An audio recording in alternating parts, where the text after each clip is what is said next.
Sean Diddy Combs, now a convicted felon, is spending his first Christmas behind bars at the federal prison in Fort Dix, New Jersey. And as the disgraced music mogul stares down a multi-year prison sentence, continues to deal with ongoing civil litigation, and also has to deal with the fallout from a very highly publicized documentary on Netflix, we are taking a look at how we got here and what Combs can expect in terms of holiday celebrations. What's happening right now isn't just uncomfortable. It isn't just rough. It's grim in a way that settles into the bones and doesn't leave. The kind of situation where every hour stretches longer than the last and nothing feels temporary anymore. Enrollment, comparing the exploitative premiums and fine print of health insurance, it's pretty chaotic to say the least. Here's the good news.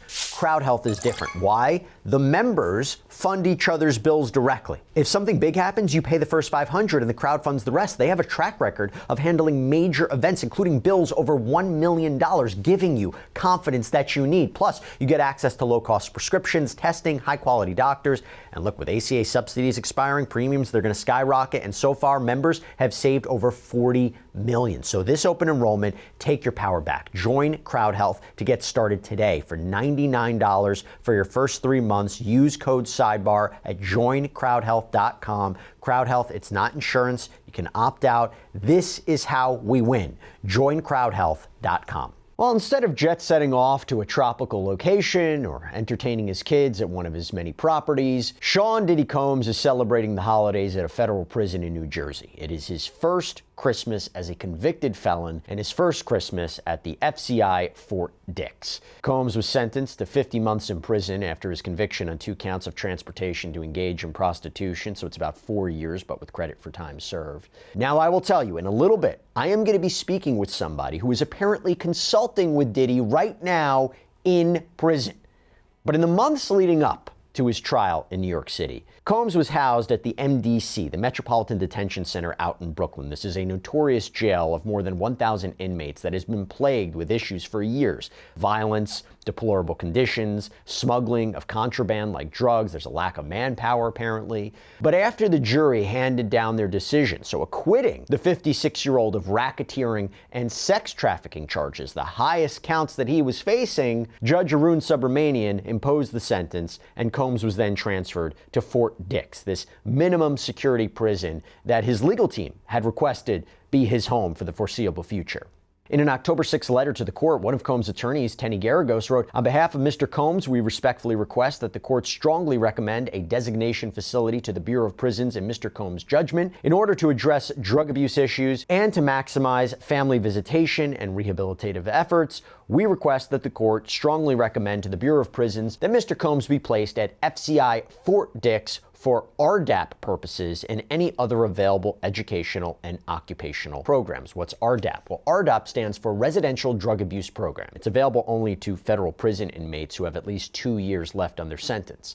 According to CBS News, Combs was accepted into an RDAP and is, quote, an active participant. So according to federal regulations, to qualify for this program, inmates have to have a verifiable substance use disorder, they have to enter the program voluntarily, and they have to complete 3 components of that program. The first is a unit-based component, which requires inmates to complete a course provided by the Psychology Services Department. During that time, the inmates live separately from the general population. From there, the next stage involves follow-up services, and the third component is referred to as Community Treatment Services, or CTS. It's like a halfway house or something similar where former incarcerated people reintegrate into society while still having some sort of supervision. Now, it's our understanding that RDAP offers incentives. The regulations indicate there could be limited financial awards and other local incentives that can vary by institution, like preferred living quarters or special recognition or privileges.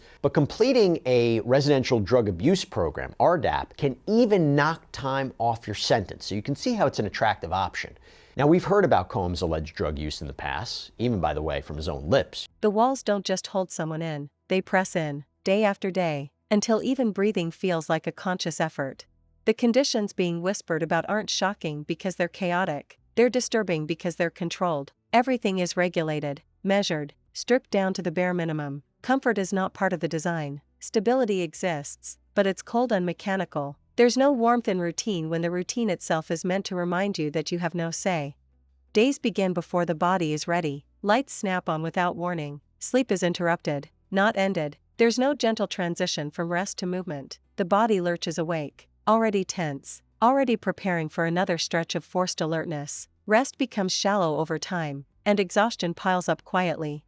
The air itself feels different, stale, heavy, like it's been breathed too many times already. Ventilation hums constantly, never fully silent, never comforting. It becomes background noise that seeps into the mind. Silence is rare, and when it does. You might remember back in May of 2024, so this is months after his ex, Cassandra Ventura Fine, filed a multi-million-dollar lawsuit against him that was ultimately settled, where this kicked off a cascade of sexual assault allegations. There was that explosive surveillance video that was published, that was distributed, that was released. This is the now infamous footage where it shows Combs kicking and dragging Cassie as he tried to leave the Intercontinental Hotel in Los Angeles back in 2016.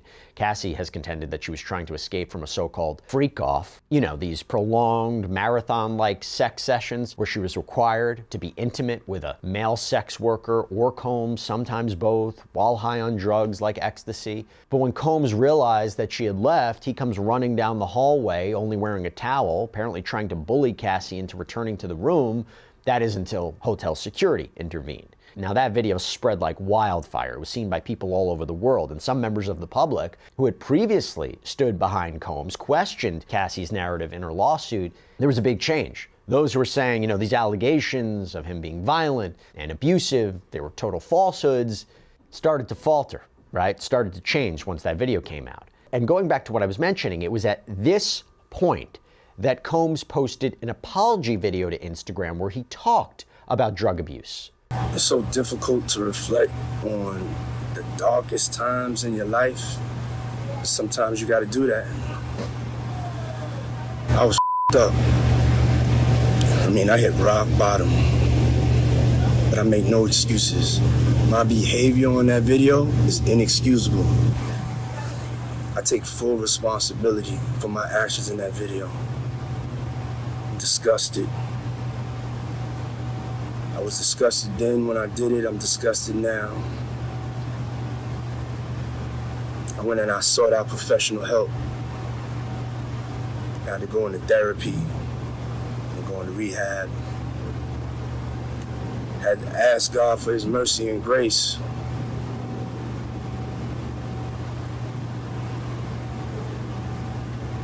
I'm so sorry. But I'm committed to be a better man each and every day. I'm not asking for forgiveness. I'm truly sorry. And we also heard about Combs' drug use multiple times during his federal criminal trial. One of the witnesses called by the prosecution was Brendan Paul. He was accused of essentially being a, quote, drug mule for Sean Combs. This was after his arrest at Miami Opa-locka Airport in 2024. It was on the same day that Combs' properties in Miami and Los Angeles were raided by Homeland Security. Paul was found to be in possession of cocaine and marijuana-laced candy. Now, at trial, he testified that Combs had not instructed him to bring drugs onto the plane. Claims that he had just forgotten the drugs were in his bag. But he testified that it was loyalty that kept him from telling police the drugs weren't his. And when asked on the stand about how he feels about Sean Combs, he said it's complicated.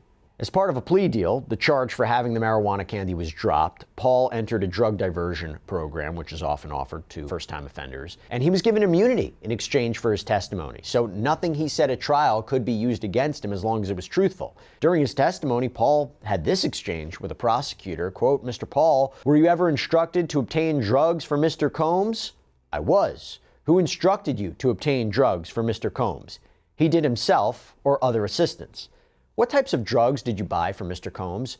"Marijuana, 2C, cocaine, ketamine, ecstasy." And when asked to explain what 2C is, he said it's basically just ketamine and some Molly in powder form dyed pink for the aesthetic. Later, the prosecution asked, Does appear. It feels unnatural, almost threatening.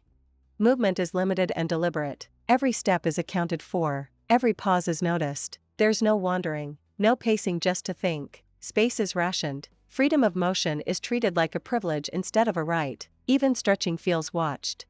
Food arrives without ceremony. It's fuel, not nourishment. Something to keep the body upright, not something to enjoy. The taste barely matters anymore. Hunger fades into routine. replaced by the understanding that eating is just another obligation. There's no comfort in it, no satisfaction, just the dull continuation of the day.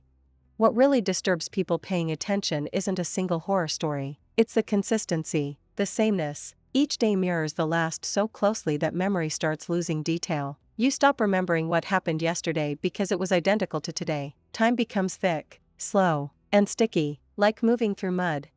The environment forces awareness at all times. How did you and other assistants obtain drugs for Mr. Combs? Paul replied, we would text the drug dealer, and then the drug dealer would come to either of the homes. Now, I have to mention this as we're talking about Combs behind bars. There is something that could jeopardize Combs' admission to a drug treatment program. Bad behavior. There has been some back and forth about infractions that Combs has allegedly committed. TMZ reported that Combs was caught with homemade alcohol, something that Combs' team has adamantly denied. Now, CBS News reports that it has seen Bureau of Prisons documents that show Combs was part of a three-way call in November, something that is not allowed because of concerns about things like witness tampering or conducting criminal business from inside the prison. But Combs and his team apparently told prison officials that he was on a call with his attorney, who added one of his heads of communication to give the okay to a statement that they wanted to release. Combs also claims that no one told him about the regulations on the phone calls, and he never got the prison admission and orientation handbook. This is again according to CBS. But the paperwork allegedly contains a recommendation that Combs lose 90 days of phone and commissary privileges. It's unclear if that punishment actually happened. But Combs is keeping busy while he serves his sentence. Let's talk about that. So apparently he's gotten a job as a chaplain's assistant at Fort Dix. This is according to his publicist. A former commissioner told CBS News that it's one of the most wanted jobs in the institution. He gets to apparently work in a private office. There's air conditioning. He can eat food that's brought in for religious services. A corrections officer told the outlet that the chapel is one of the only places that inmates can congregate freely, that assistants are allowed to prepare a call-out list, which tells corrections officers who's allowed to leave their cells. Assistants could potentially add their friends to that list. But Combs is also apparently taking care of outside business from behind bars too. Yeah, just before Thanksgiving, his legal team alerted the court that Combs had paid the fines that he owed as part of his conviction and sentence. Quote, on October 16, 2025, this court entered an amended judgment imposing a $200 special assessment and a $500,000 fine to be paid in full not later than 60 days after the date of sentencing. We respectfully submit this letter to inform the court that Mr. Combs paid the fine and special assessment to the Southern District of New York cashier on November 24th, 2025. We talk about Combs behind bars, we also have to talk about an appeal, because as Combs works to shave off as much of his sentence as he can with good behavior and completion of the intensive drug program, his attorneys are working to not only get him out of prison, but also get his conviction thrown out. October 22nd, Combs' legal team filed a criminal appeal on his behalf with the Court of Appeals for the Second Circuit. They requested an expedited appeal, hoping to get Combs out of prison as soon as possible. They provided the court with a proposed schedule and said the government had no objection. And I'll tell you what, on November 3rd, Circuit Judge Beth Robinson filed this order. Quote, appellant moves to expedite the appeal on the following schedule. Appellant's opening brief and appendix due by December 23rd, 2025. The government's brief due by February 20th, 2026.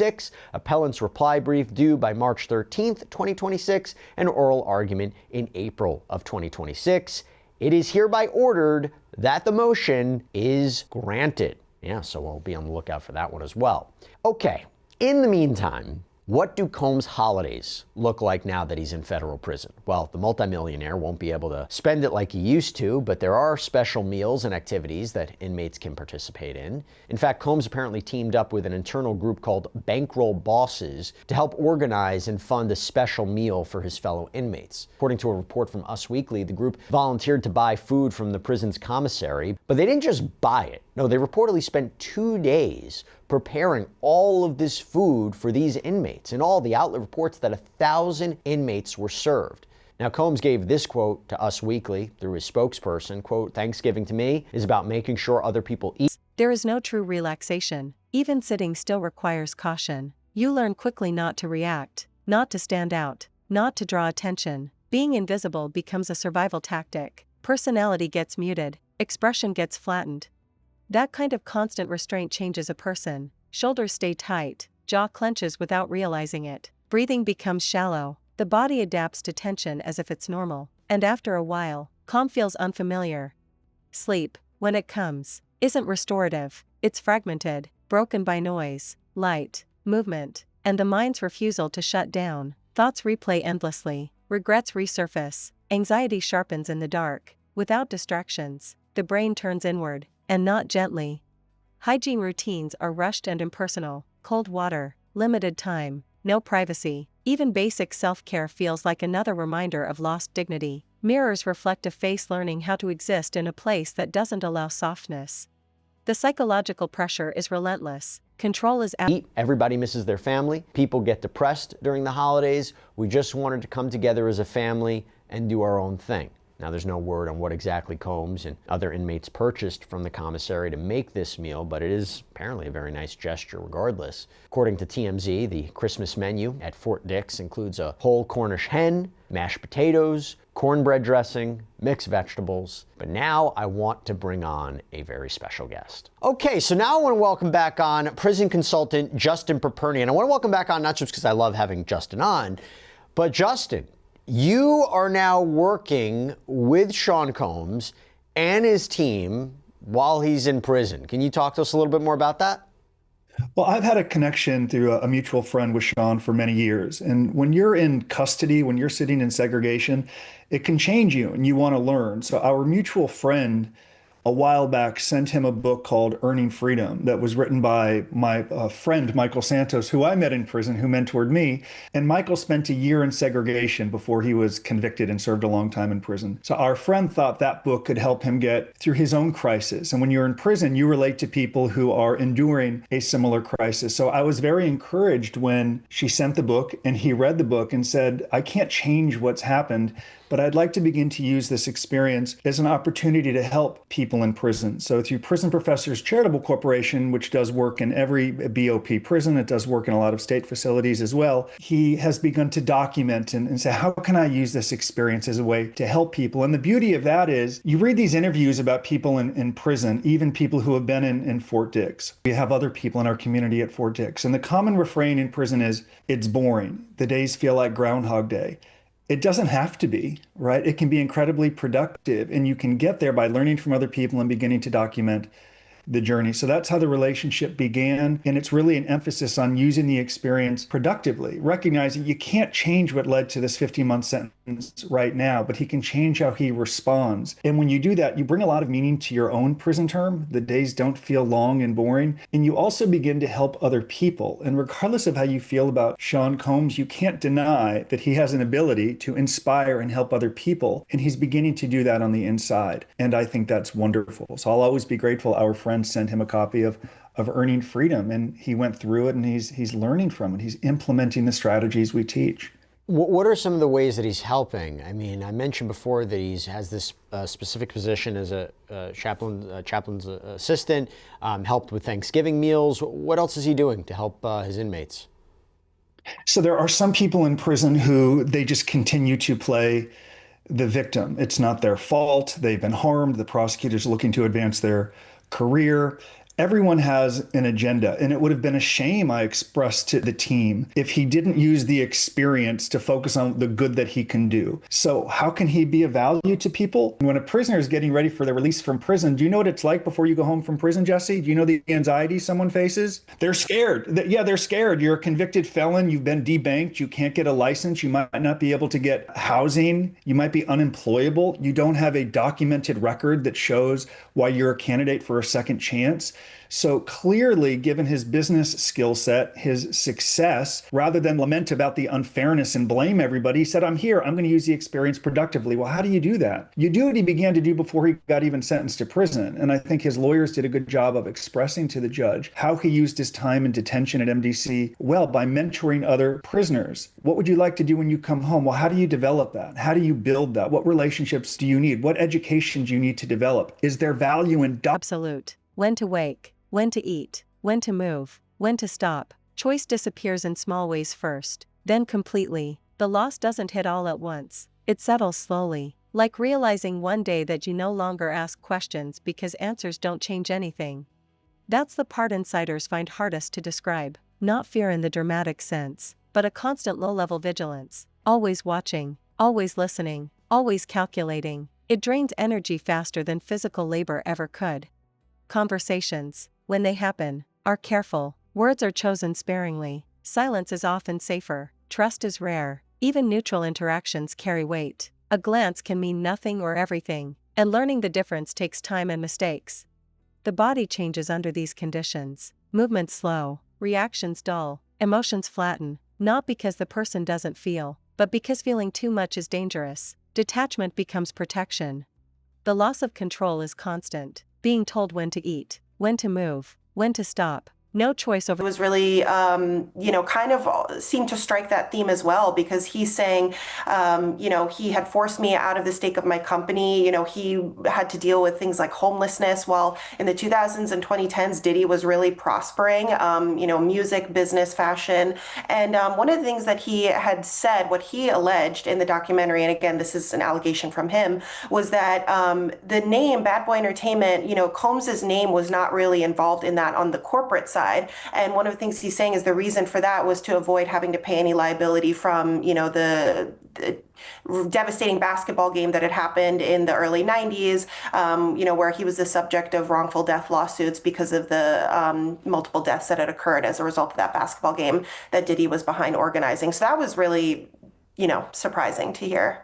Yeah, that was a big allegation, because the families of the victims killed in that stampede, it was horrible. We're talking about December 28th, 1991. Combs, fellow rapper Heavy D, they hosted this charity basketball game. The game took place at the gymnasium of the City College of New York.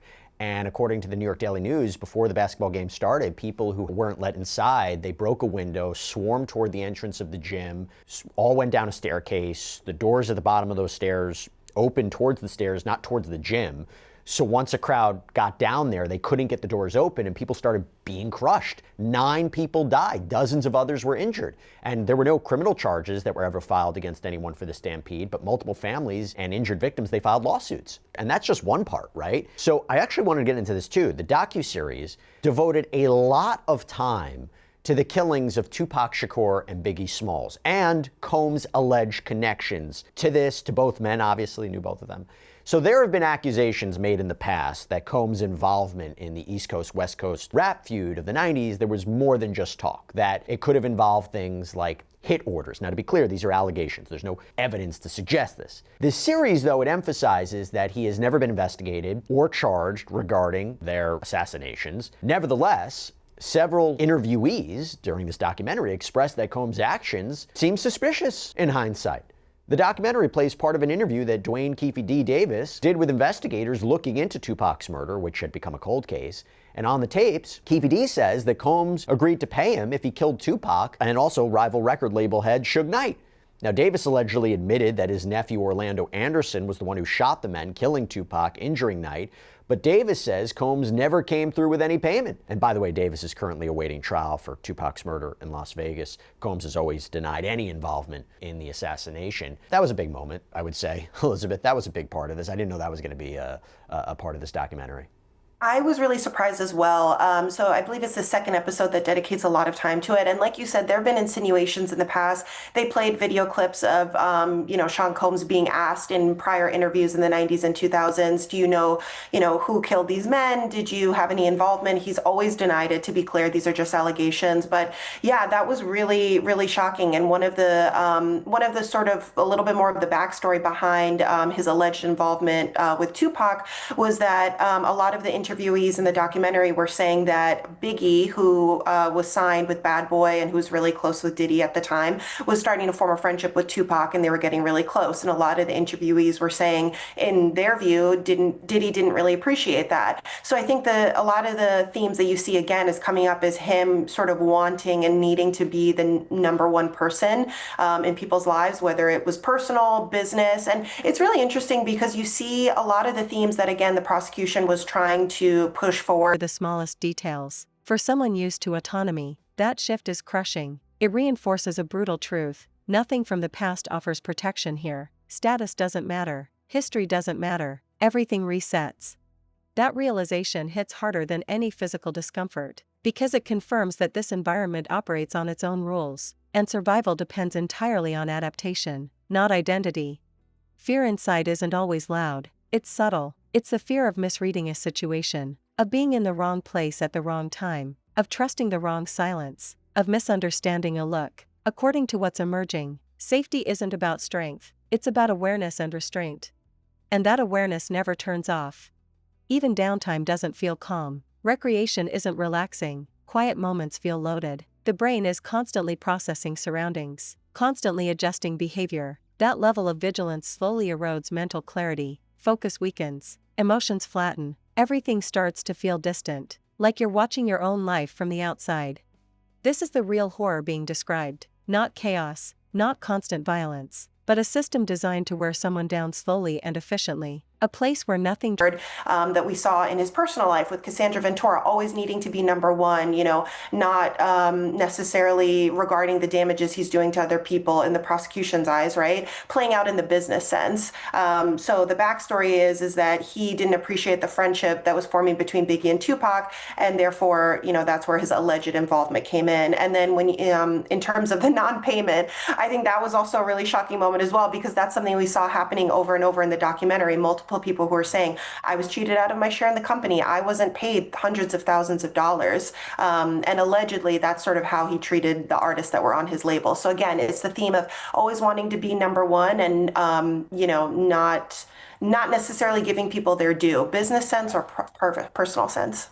Okay, so with that, I will tell you, I think one of the most shocking allegations comes to Biggie Smalls, okay? You talk about finances, you talk about that, okay. One of the biggest names at Bad Boy, seemingly very close friends with Sean Combs. Well, according to Kirk Burrows, Combs, and again, this is his allegation, according to Kirk Burrows, Combs insisted that Biggie travel to Los Angeles as part of an album tour. And this is despite, the serious dangers that were present from the rivalries, the East Coast, West Coast. And once there, Combs allegedly decided to cancel a trip that Biggie was supposed to take to the UK, instead saying he needed to stay in LA. Combs apparently threw a large party, and after which, someone opened fire on the car that Biggie was riding in, killing him. Now, Burrows alleges that Combs used all of this publicity around Biggie's murder and his massive funeral to just gain his own fame for his own benefit, shooting to the top of the charts with the song Missing You, which featured, by the way, Biggie's widow. But this was one salacious claim that I really wasn't expecting. According to Burrows, Combs, allegedly, charged the costs of that massive funeral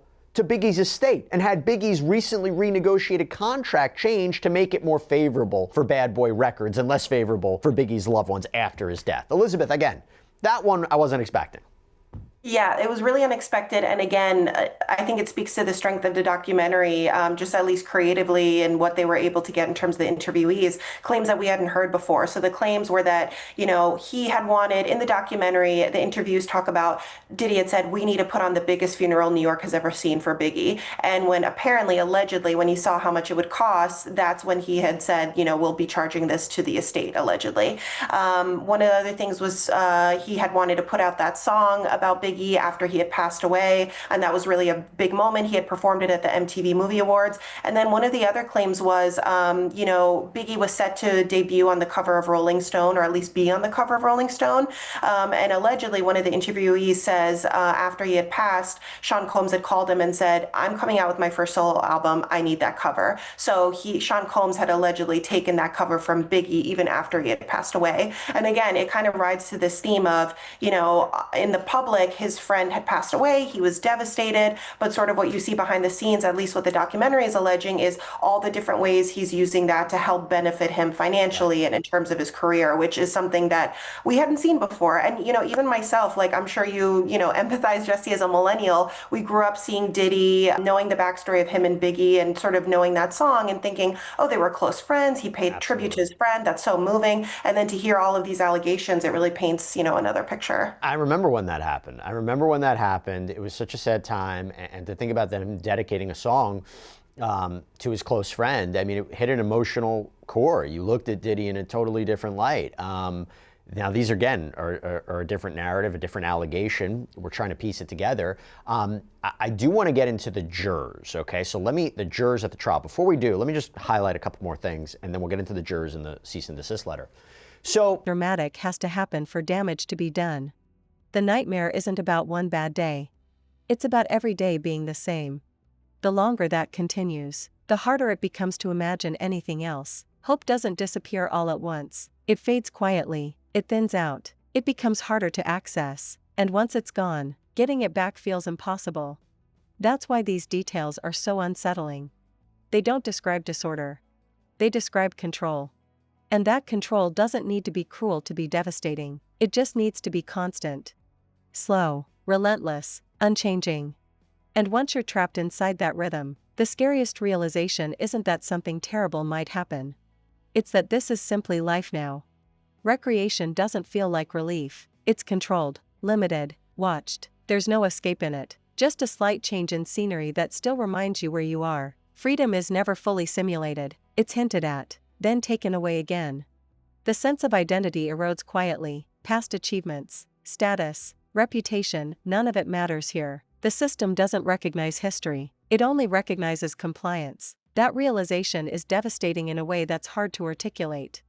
People on the outside imagine dramatic breakdowns or explosive moments. What's actually happening is far more unsettling. It's a slow recalibration of the mind, a gradual acceptance of limitations that once would have felt unbearable.